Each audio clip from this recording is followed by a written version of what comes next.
Olá, seja muito bem-vindo. Começa agora mais um Stock Análise, seu programa focado no mercado internacional de ações. Eu sou André Leal e comigo sempre ele, Arthur Nunes. Tudo bem, Arthur? Fala, André, tudo bem? Seja muito bem-vindo, investidor que nos acompanha. E hoje a gente começa uma nova série de 4 episódios dedicado a empresas que pagam dividendos expressivos. Na verdade, a gente já falou de Torme no episódio 5 e hoje a gente vai falar de IRSA, uma empresa argentina que atua no ramo imobiliário. Mas antes, a gente trouxe algumas notícias que atualizam um pouco os outros episódios que a gente fez.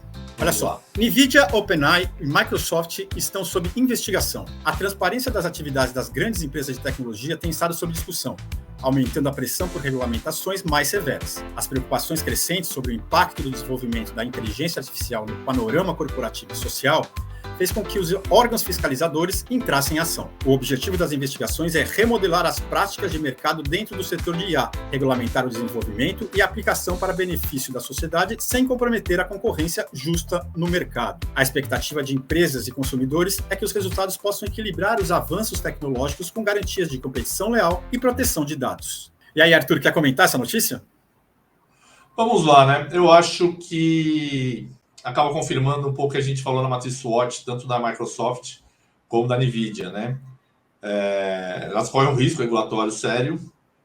Enfim, eu acho que faz parte, não estou dizendo que isso não compre, não é um bom negócio, eu continuo achando um bom negócio, mas existe um risco regulatório. Enfim, elas estão, principalmente a NVIDIA, mas eu acho que as grandes empresas de tecnologia, elas estão muito à frente de qualquer competidor, né? E são muito capitalizadas, então dificulta muito a entrada de novos competidores e acho que vai ter risco regulatório, tanto no sentido de falar tem que abrir esse mercado, né, para que não haja oligopólio, como os limites da IA. Mas, enfim, faz parte. Além dessa notícia, tem duas notícias interessantes, né? Uma analista, Beth Kind, acredita que a NVIDIA valerá até 2030 10 trilhões de dólares. E, além disso, o resultado da NVIDIA, que saiu um pouco depois do nosso vídeo, do primeiro trimestre de 2024, surpreendeu o mercado, que já esperava um resultado esticado, mas o lucro teve um aumento de 628%, tendo aí uma grande valorização das ações da NVIDIA. Em consequência disso, a gente surfou uma parte dessa valorização aí. É isso aí. E eu queria convidar você a se inscrever no canal e acionar o sininho para receber as notificações. Se você gostou desse conteúdo, clique em curtir e ajude ele a chegar a mais pessoas. E não esqueça que o nosso Stock Análise ele é escrito com cifrão no lugar do S. Bom, vamos falar da nossa carteira de ações, Arthur? Vamos lá, André. Até porque a gente fez algumas mudanças, né? Então vamos explicar um pouquinho essas mudanças antes de falar o que a gente comprou, o que a gente deixou de comprar. Primeira coisa é que agora é skin the game, né? A carteira do Mr. Stock deixa de ser teórica e é real. Então a gente vai colocar $1.000 aí todo mês, vai comprar as ações, a gente vai sempre divulgar o que a gente está comprando. Então a gente pretende com isso, com esses $1.000 por mês, mostrar a evolução ao longo do tempo e não demonstrar, são $1.000, esquece o valor. O valor é um valor fácil só para exemplificar. Então, a gente tem $2.000 para alocar, mas lembrando sempre na indicação de compra, na indicação de venda, é a nossa opinião, porque que a gente gosta de um papel ou outro. Você deve comprar aquele papel que você se sentir confortável. Então, ficou dessa forma, a gente vai colocar a carteira na tela. A gente adquiriu 20 partners, 37 ações, ao preço de R$10,90, em 10/6. Adquirimos NVIDIA, 6,51 papéis a R$123,13, 40% da posição, aproximadamente 20% para 20 partners, ou seja, os $2.000 que a gente tinha foi para a NVIDIA, $800 aproximadamente, $400 para 20 partners e 400 para a Microsoft, que a gente já analisou também. Todas no dia 10/6, Microsoft foi comprada a 427 e deu quase um papel, aí 0,94%, 0,94 papéis. Então, se a gente for para patrimônio, vai somar o que a gente já tinha de NVIDIA, né? Então, a gente está nesse momento com 10,87, lembrando que teve split. E tem uma variação total, uma valorização de 18,5%. Só que é lembrar isso, né? Teve uma compra primeiro, que teve uma valorização passou os 40%, aí a gente comprou a 79,75 já corrigido pelo split. E hoje está 125, então ele tem uma valorização aí de mais de 50%. E depois da segunda compra, uma valorização bem mais branda de 123 para 125 dólares. Microsoft, desde que a gente comprou, teve uma pequena valorização de 2,85 e 20 uma pequena desvalorização. Vamos ver dividendos dos nossos proventos. No mês 5 ganhamos R$ 5,24, no mês 6 já sobe para R$ 54,22, todo ele de NVIDIA. Aqui a gente consegue ver a nossa rentabilidade ao longo dos meses, né? Então a gente começou em abril 5,06%, em maio 16%. Esse valor de junho aqui está errado, a gente não teve, infelizmente, 105% de valorização. Ele está ainda computando os dados aí, provavelmente daqui a pouco ele coloca o valor ajustado. Aqui são as ações que a gente tem, né? Então NVIDIA, a gente vê que tem um risco maior, uma valorização maior. Aqui a Torme, esqueci de falar lá atrás, desculpa, tem uma valorização de 12%. Aqui temos a Microsoft, uma valorização de 13 e pouquinho, e a 20 que teve uma desvalorização desde a nossa compra. Além do ETF, teve uma rentabilidade no período, está aqui em cima, 3,9%, e corresponde a 23% do patrimônio. A ideia é manter algo entre 20% e 25% de patrimônio no ETF. E a gente consegue ver também a composição da nossa carteira, né? Então ela é toda em estoque tirando o ETF, tecnologia de informação, que é tanto a Microsoft como a NVIDIA representa 54%, financeiro 12%, bens industriais 10%, aqui a Torme e aqui é a 20%. Então basicamente é isso. Antes que alguém ache e fale, nossa, mas você tem 54% da carteira em ativos ligados à tecnologia da informação. Sim, é aquilo que a gente já falou, acho que a diversificação ela vai ocorrendo com o tempo, a nossa ideia é adquirindo aquilo que a gente acha melhor no momento, usando um pouquinho também para dividendos, né, e um pouco para valorização da carteira, mas não assusta essa exposição excessiva ao setor de tecnologia. Com o tempo ele vai diminuir. Por enquanto a gente tem gostado bastante de NVIDIA, principalmente, e Microsoft. Bom, mas vamos falar um pouco aí sobre essa questão dos episódios que a gente vai falar sobre dividendos, né? E eu tenho uma pergunta para você, que é a seguinte: você considera que comprar uma boa pagadora de dividendos é melhor do que uma ação que busca o crescimento? André, isso é uma briga no mercado de ações, né? Tem pessoas que dizem que uma pagadora de dividendos é tirar o dinheiro do bolso esquerdo e colocar no bolso direito. E tem um sentido nisso, tá? Não é de todo errado. Não é errado, não é que é de todo errado, não é errado no sentido que esse dinheiro sai da empresa, né? A cotação da empresa ela cai exatamente na proporção do dividendo que você recebe. Então, sim, por um lado, você vai chegar e falar assim, ó, eu estou sendo enganado, entre aspas, né? Não, porque assim, o dinheiro remunerou o acionista, né? Então você comprou a ação, você espera receber algo de volta. Isso pode se dar na forma de dividendo, pode se dar também na forma de crescimento. Eu acho que o dividendo ele acaba demonstrando que a empresa ela é sólida, que ela vem dando lucro, que o percentual do dividendo, né? Lembrando sempre que é aquela questão que a gente analisa, por exemplo, quando a gente analisa o dividendo da empresa, a gente analisa se ele é regular, se ela paga há muitos anos, se ele é crescente, porque existe o dividendo extraordinário, né? Então, vamos supor uma empresa, vamos usar o exemplo da IRSA, né? Então, a IRSA vendeu um shopping center, entrou milhões em caixa, e dela resolve distribuir esse dividendo. Você não pode considerar que esse é o dividendo da IRSA. Então, você vai olhar lá, tá, 20% de dividendo. Nossa, então eu vou comprar IRSA. Na verdade, vai diminuir o dividendo, porque ela deixou de ter um shopping. Como pode acontecer o contrário? Aí você vai falar assim, eu vou construir um prédio de escritório e vou pagar menos dividendo para ter a verba suficiente para construir esse prédio. Então, você vai ter uma piora no dividendo e uma melhora ao longo dos anos. Então, tem que tomar muito cuidado, assim, não é olhar só quanto paga dividendo. Vai lá e falar, vou pegar tal empresa que paga mais dividendo.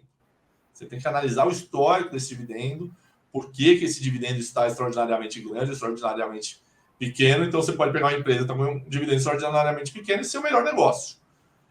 Mas, se a gente analisar, por exemplo, usar um exemplo da B3, tá? Mas se você comparar o IDIV, que é um índice de dividendos, que é um terço das empresas que pagam melhores dividendos. Tem outros requisitos também, mas enfim, não vamos pegar esse que é o mais importante. Então, um terço das empresas que pagam melhores dividendos da Bolsa Brasileira. E comparar com o IBOV, o IDIV está sempre ganhando. Não é um valor significativamente maior, a gente vai colocar os gráficos para vocês, mas ele em geral ganha do IBOV.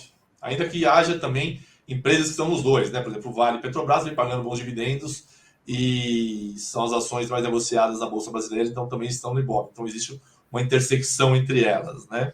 E vamos falar um pouco, Arthur, sobre a Bolsa Argentina e outras bolsas pelo mundo. Olha só, a gente trouxe aqui uma notícia, uma apresentação sobre a Bolsa Argentina. O principal índice da Bolsa Argentina é o S&P Merval. E no último ano, o S&P Merval subiu impressionantes 370%, enquanto o Ibovespa teve um retorno de apenas 12%. Essa grande valorização foi impulsionada pela política econômica feroz do novo presidente, que consiste em eliminar o déficit fiscal, aumentar a saúde financeira do Banco Central do país e tornar o gasto público eficiente. Apesar da forte valorização, especialistas alertam para 2 fatores importantes na hora de investir por lá, como a falta de liquidez em alguns papéis e a instabilidade econômica e política do país. E aí, Arthur, eu aproveito para te perguntar o seguinte sobre questões econômicas da Argentina, né?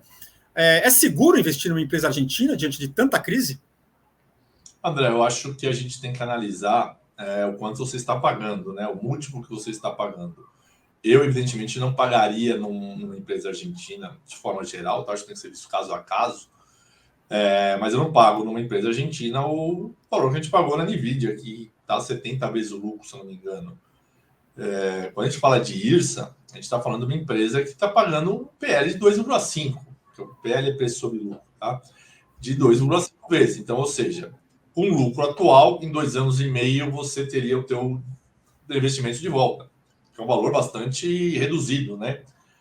Uhum. Então, eu acho que é isso. Você tem que colocar na balança esse risco que embute uma bolsa argentina, uma bolsa brasileira, empresas, por exemplo, eu vejo muita gente falando, tem muito influência de internet, por exemplo, que eu jamais compraria estatal brasileira, né? Não são estatal, são sociedades de economia mista, né? Porque estatal não é negociado em bolsa. Mas jamais compraria uma sociedade de economia mista no Brasil. E eu comprei, por exemplo, Petrobras, pagando 3 vezes PL de 3 vezes. E se mostrou um excelente negócio, que estava pagando um dividendo absurdo, teve uma valorização muito boa. O Banco do Brasil, outra empresa, para falar em empresa brasileira. Então, assim, eu acho que não existe essa coisa assim, eu não compro tal coisa. Eu não... Depende muito do valor, né? Você pode falar assim, eu não gosto de carro chinês, mas você não compra um carro chinês por 10% do valor de uma BMW, talvez seja algo a se pensar. Então, é basicamente isso. Por quanto você está pagando? Não adianta eu falar assim, eu vou comprar só empresa boa e pagar um PL altíssimo. E, Arthur, a gente pegou um gráfico na Bloomberg, né, que conta aqui, que mostra para a gente quais são as melhores performances das bolsas pelo mundo, qual é o seu índice, né, qual é o nome do seu índice, e também quais são as piores, né? Quer falar um pouco? Olha lá. A Bolsa Argentina vem com uma boa valorização. Sou especialista em Bolsa Argentina, não fui pesquisar muitas empresas, mas eu dei uma olhada por cima. Eu encontrei muita coisa barata na Bolsa Argentina ainda, então eu acho que existem boas oportunidades, ainda que já venha crescendo, né? Você falou um crescimento de 300% no ano passado, esse ano aqui acima de 50%, e esse ano, por exemplo, Ibovespa é um dos índices que mais caíram, né? A gente está na frente do Líbano, Nigéria e Egito. Quem investiu na Argentina no começo do ano passado se deu bem, ou pelo menos de forma geral, né? Talvez uma outra empresa não. Mas é para mostrar aquilo que a gente vem falando desde que começou o programa, de oportunidades, né? Quando a gente pega só a Bolsa Brasileira, você fica restrito a um número de ações significativamente pequeno e é uma política econômica só, né? Quando você investe lá fora, o pessoal associa muito a investir nos Estados Unidos. Não precisa ser investido nos Estados Unidos. Você pode comprar uma ação argentina, você pode comprar uma ação como a tórmica dinamarquesa, desculpa, e por aí vai, uma empresa chinesa, enfim. Você pode fazer uma diversificação regional também e procurar as melhores oportunidades. Você achar que o risco fiscal é muito grande no Brasil atualmente, por exemplo, eu acho que é expressivo. Então, vou colocar mais dinheiro lá fora do que aqui dentro. E aqui dentro não tem muito para você fugir. Se você acha que o risco fiscal é muito grande, você não tem para onde fugir, porque isso abrange qualquer empresa brasileira. Umas mais, outras menos, mas todas estão sob o mesmo guarda-chuva, né? E ainda na política econômica argentina, a gente separou uma notícia aqui que faz uma comparação da recessão no país com a situação da IRSA. A Argentina entrou em sua sexta recessão em uma década, e a inflação ultrapassa os 120% ao ano, impulsionada em parte pela impressão em massa de dinheiro pelo governo para financiar seus gastos. Na opinião de Eduardo Elsten, presidente da IRSA, as recessões não afetam a empresa, já que ele evitou investimentos especulativos em ações, títulos e derivativos. Disse ele: a minha teoria durante os últimos 20 anos, desde que vivemos a crise e as profundezas em que a Argentina afundou em 2002, é que a nossa defesa são ativos reais. Imprimir dinheiro é uma espécie de droga da qual você não consegue se livrar facilmente. Arthur, explica um pouco para a gente essa atitude do empresário de fugir de investimentos especulativos em ações, títulos e derivativos. A primeira coisa, eu quero dizer que eu concordo com ele a questão de imprimir dinheiro, né? É uma questão que funciona quase como um vício, né? O governo não tem dinheiro para pagar, ele vai lá, imprime, ele cria uma inflação e ele começa a imprimir cada vez mais. E eu não gosto de fazer análise de governo, tá? Mas eu não gosto de fazer análise de governo, mas assim, a gente vem na Argentina no histórico, né, de imprimir cada vez mais dinheiro e causar inflação e recessões, né? Então, infelizmente, tem um remédio um pouco amargo. A gente sofreu isso no Brasil, né, no plano real, e aí é um pouco isso que tem que ser feito na Argentina. E não vou aqui fazer análise se está sendo bem feito ou não, até porque eu acho que não tenho nem elementos para isso. Sim. Mas, respondendo o resto da tua pergunta, né, quando você tem uma inflação tão grande, assim, fica muito difícil você manter o valor das coisas, né? Daí você tem um investimento especulativo, que eu pessoalmente também não gosto. Então ele procurou para algo muito real, né? Que é um shopping, é um terreno, né? Então são coisas que pode trocar moeda, pode ter inflação, aquilo vai sendo corrigido automaticamente. E a gente vai falar um pouco mais para frente, que eu acho que a IRSA é muito bem administrada, mas a gente entra em mais detalhes um pouco mais para frente. Então vamos falar de IRSA. Para isso a gente preparou aquele clipe que a gente traz em todo episódio. Vamos ver? Olha só.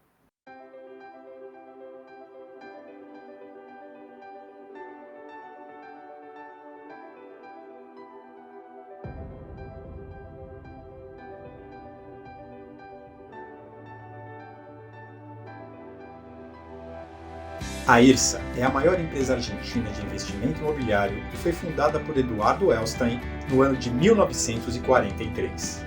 A companhia se dedica à aquisição, desenvolvimento e operação de shopping centers, edifícios de escritórios, venda e aluguel de imóveis residenciais e reservas de terras não desenvolvidas para desenvolvimento ou venda futura. Também adquire hotéis e resorts de luxo sob os nomes Intercontinental, Libertador e Liao Liao. A IRSA também se aventurou no setor agrícola ao ser comprado pela Cresud, que atua principalmente no ramo do agronegócio de matérias-primas agrícolas. Seu segmento atua no cultivo, colheita, comercialização de culturas como trigo, milho, soja, algodão e girassol, bem como cana-de-açúcar, comercialização de derivados de grãos, incluindo farinha e óleo. A Cresud tornou-se um importante proprietário de terras agrícolas de primeira linha nos Pampas, controlando mais de 1 milhão de hectares, além de adquirir uma participação significativa na Brasil Agro. A IRSA garante um dos níveis de rating mais elevados, sustentado pela segurança na qualidade de seus ativos e a elevada flexibilidade da gestão frente às situações econômicas. A companhia aposta em um futuro promissor, sustentada pelo seu cash flow operacional positivo, impulsionado por seu segmento de escritórios premium, elevada ocupação de centros comerciais e pela redução e eficiência da estrutura de custos. Bom, antes de falar dos números da IRSA, vamos falar sobre os ramos de atuação da empresa? Vamos lá, André. A IRSA está posicionada no mercado imobiliário argentino, né, como você citou lá em cima, e basicamente em 5 ramos, tá? Shopping centers, ela opera o Alto Palermo, Buenos Aires Design, Galerias Pacíficos, Pátio Burriti, Pátio Olmos, e além disso ela restaurou o Abasto de Buenos Aires. Ela opera hotéis e Daí você tem o Intercontinental, o Libertador e o Liao Liao. E ela tem 13 dos mais importantes edifícios de escritório em Buenos Aires.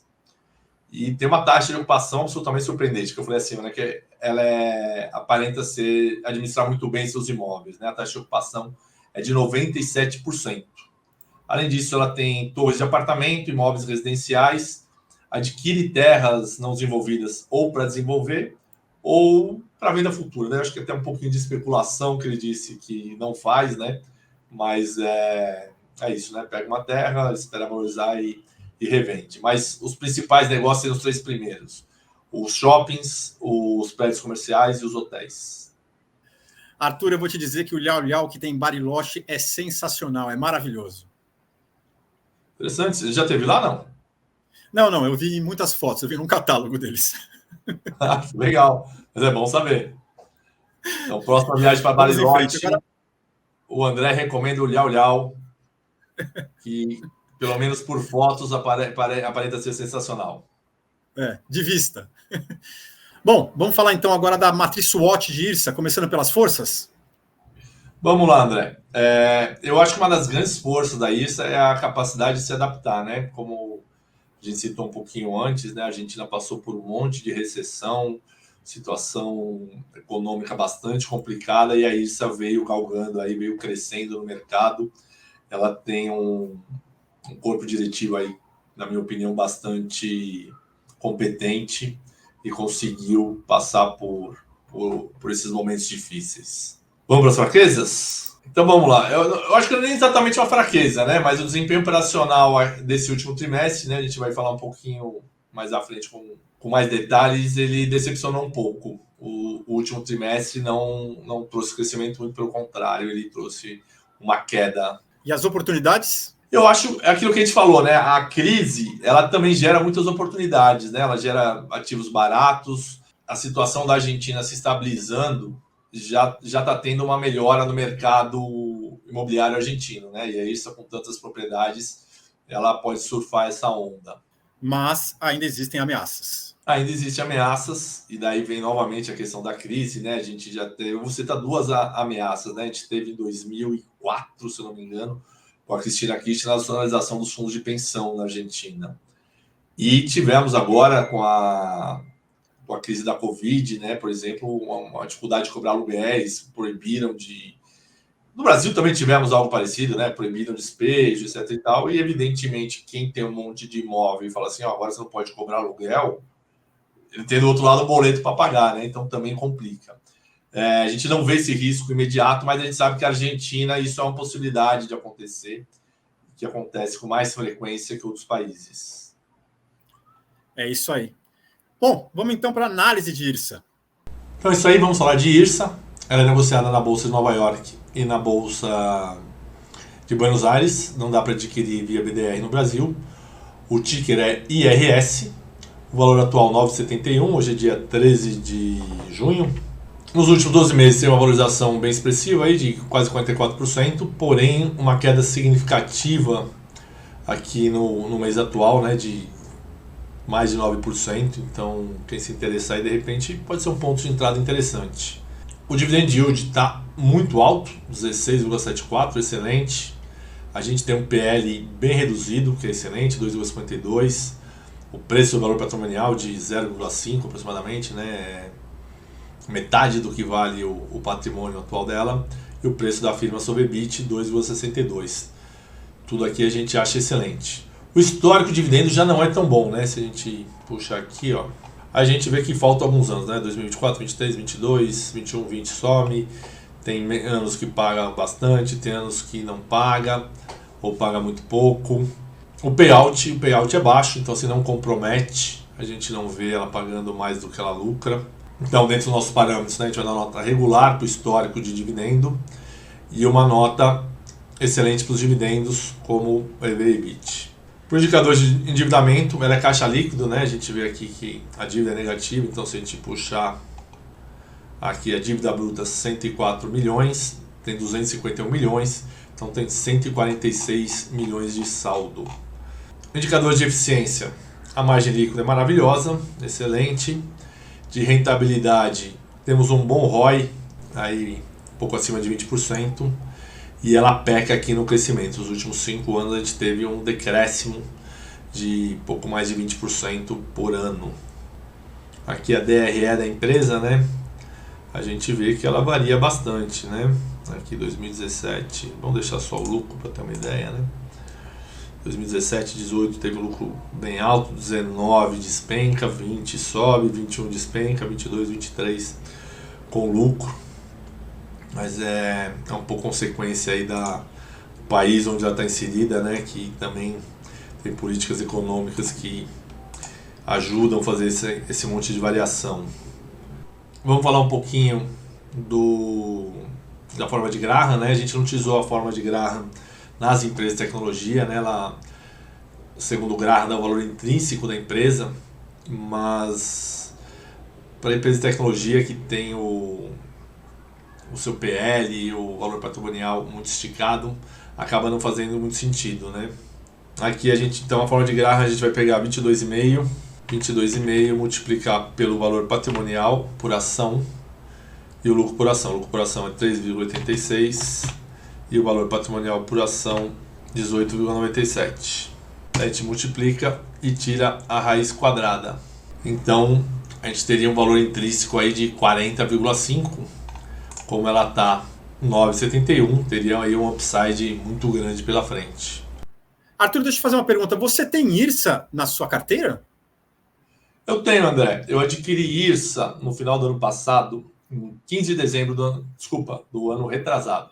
15 de dezembro de 2022, na época adquiri por 5,31, né? IRSA hoje está 9,71, então dá uma valorização de 83%. Teve uma boa valorização aí em um ano e meio, além de ter pago um bom dividendo. Deixa eu puxar aqui. A IRSA hoje tem um dividendo de 10,04, né? Mas como eu comprei no valor mais baixo, eu estou recebendo um yield on cost de 18,36. É a minha segunda ação com melhor yield on cost, perde apenas para a Torme. Então eu recebi um bom dividendo desde a compra, mais a valorização da empresa. Como dizem alguns, é uma empresa de crescimentos, né? Ela cresce e remunera em dividendos, e a gente gosta muito desse tipo de ação. Sim, não é por menos que ela está aí nessa série nossa sobre dividendos. Exato. Porque aquilo que a gente falou lá em cima, né? Não basta apenas pagar um bom dividendo, né? A gente procura uma empresa que seja sólida, que vá crescendo e retribua o seu acionista. Vamos falar sobre o balanço de IRSA? Vamos lá, André. Primeiro, acho que cabe esclarecer, né? Como a Microsoft ela adota o ano fiscal começando no meio do ano. Então, começa em 1º de julho e termina no último dia de junho. Então, a gente vai falar nos últimos 9 meses, porque é isso, é o terceiro trimestre de 2024 para questões de balanço deles. Então, nos últimos 9 meses, a IRSA registrou um prejuízo de 123,8 milhões de dólares, revertendo um lucro do ano passado, no mesmo período, né? Sempre comparando o mesmo período do ano anterior, de 136,2 milhões de dólares. O EBITDA ajustado total atingiu 142,7 milhões de dólares, que é um aumento de 6,3% face ao período homólogo do ano passado, né? As vendas reais, daí talvez seja a parte mais impactante, né? Foi as vendas do shopping, caindo bastante, 18,5%, como resultado da aceleração da inflação e da queda no consumo. No acumulado 9 meses do ano, as vendas cresceram 0,9% em relação ao mesmo período de 2023. Então, só para deixar claro, no último trimestre teve uma queda expressiva da venda, mas nos 9 meses que a gente vem falando aí do ano fiscal, né, houve um leve acréscimo. A IRSA manteve a taxa de ocupação bastante elevada, né? Ela tem uma taxa em shopping centers de 97,9%, praticamente 98%. Nos escritórios, 93%, 92,8%. E a ocupação hoteleira beira os 69%. Uma coisa legal é que a IRSA faz recompra de ações, né? Isso demonstra também que ela vem acreditando, né, que no próprio negócio e que o valor está bastante descontado.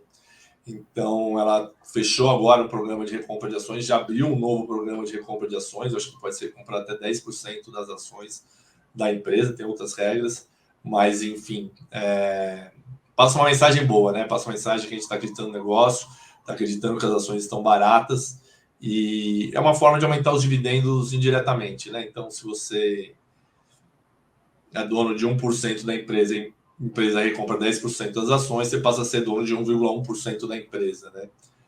Então, vai aumentando o quanto você é dono da empresa. E, Arthur, como é que ficou a nota de IRSA? IRSA levou um 6,5, André. Nota 6,5 para a IRSA. Muito bem, o Stock Analysis vai ficando por aqui. E na semana que vem, a gente vai falar de uma empresa chamada Qifu, que é conhecida como 360 Digitech. Ela é uma empresa chinesa do segmento de tecnologia bancária. E, pessoal, aí não esquecer de comentar o que achou da IRSA, se tem investimento no exterior, ficar à vontade aí para sugerir um ativo para a gente. Não esquecer também de deixar o like e compartilhe esse vídeo aí para quem está procurando dividendos, se acha que você pode ajudar essa pessoa, manda para ele. É isso aí. Então, até a semana que vem. Forte abraço, até lá.